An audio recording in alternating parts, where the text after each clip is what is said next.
Most of the times in life we talk about what we have to do. We ignore what we don't have to do. We have to also understand what we don't have to do. What mistakes we don't have to make. It is also very much important to understand. It's not only about what you have to do. It can also be about what you don't have to do. If I give you one example of Thomas Alva Edison, the person who invented bulb,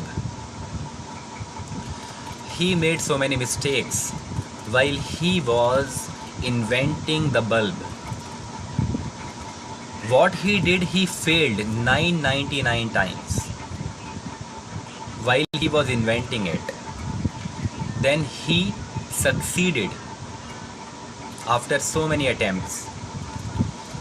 So he told all the people who were there with him that time, he told all those people, it's not like I failed 999 times.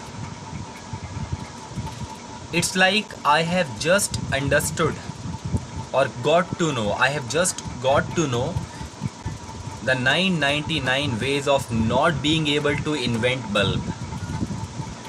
See the approach of the person. What happens nowadays, when we fail once or maybe twice or thrice, we give up. After falling and failing, we don't stand up.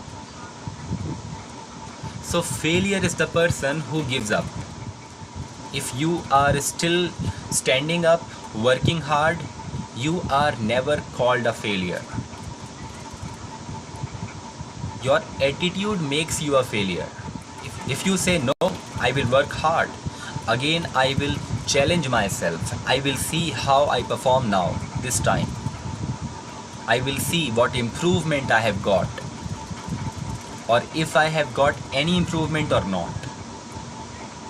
The people who do all this, they perform really well.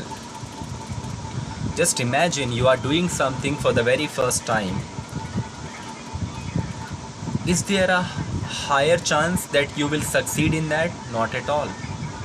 The first time no one succeeds.